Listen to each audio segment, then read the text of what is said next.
If you are contemplating an off-season climb of Mount Fuji, let this video be your invitation to think it over.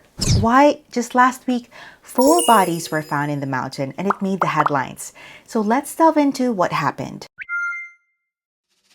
Hi, my name's Mizhelle, you're watching Tokyo Pass 3, and today I'm here to catch you up with what's buzzing in Japan. Unfortunately, today's piece of news is rather somber. Last Monday, news outlets reported the disappearance of a Japanese man in his 50s. He began his climb up Mount Fuji's Friday evening, and he told his family this, reached the summit sometime before noon, and even sent his wife a photo. However, by Sunday, he hadn't returned home, prompting search operations to commence.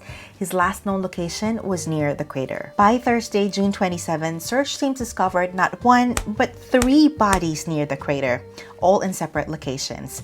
Although police haven't released details, it's believed that one of these may be the missing Tokyo resident. In a separate incident the same day, a professional rock climber also fell ill while on the trail and unfortunately, tragically passed. Now, these incidents occurred right before Mount Fuji's official climbing season. So if there's one takeaway from this video, it's this. Climbing Mount Fuji is dangerous. Period. Climbing Mount Fuji off-season, even more dangerous. Now let's talk about the climbing season of Mount Fuji. The official climbing season typically begins July 1st for the Yoshida Trail, that's the most popular trail, and July 10th for the Shizuoka side. During this period, designated mountain huts are open, providing essential services like shelter, food, and other medical assistance to climbers. Now, these dates are not arbitrary. They coincide with stable weather conditions and better prepared facilities.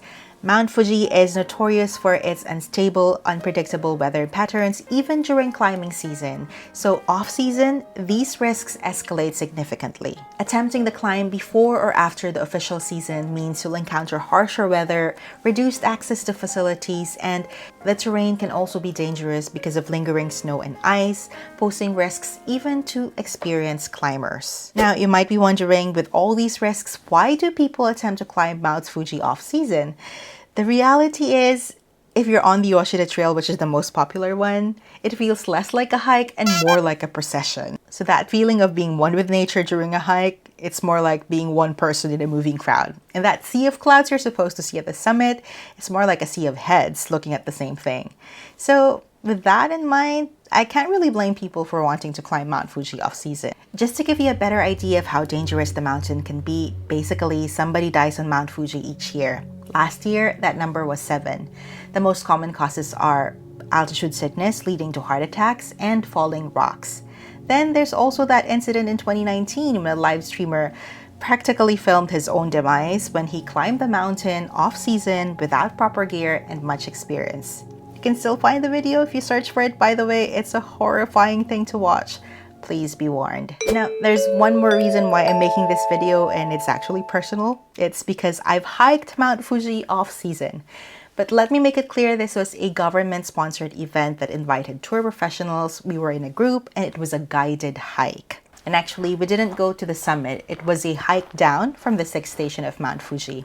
Normally, when you climb Mount Fuji, you start at the 5th station and then hike to the summit and then go back down. The hike that I was part of was like a half-day trip where we started at the 5th station and then climbed to the 6th and then went all the way down. So what was my experience like? Easily the worst hike of my life. I thought I was gonna die. I love hiking and I share some of my hiking videos on this channel, and I usually choose like beginner to intermediate trails. But this hike that I was on was the Subashiri Trail and it's considered challenging. And in some parts it was so steep that just looking down was just pure horror for me. It triggers so many memories from the past, like accidents where I fell down a flight of stairs or somebody pushed me in a swamp because they're bullies. In any case, Mount Fuji is not really my kind of trail because it's mostly sand and rocks, and it feels like such a strange land where kaiju or Godzilla would suddenly pop up. My kind of trail is somewhere where you're surrounded by flowers, trees, marshes, and such.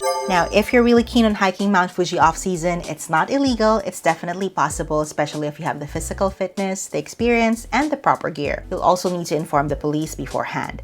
Quinlan from Go North Japan has an excellent video about this, and it goes into detail on what you need to prepare. That video is linked down below, and go give it a watch if you're planning an off-season climb. Again, the key word here is preparedness. Know your limits, respect nature, and stay informed. This has been Mizhelle for Tokyo Pass 2, reminding you to always stay safe. I'll see you in the next video. Bye!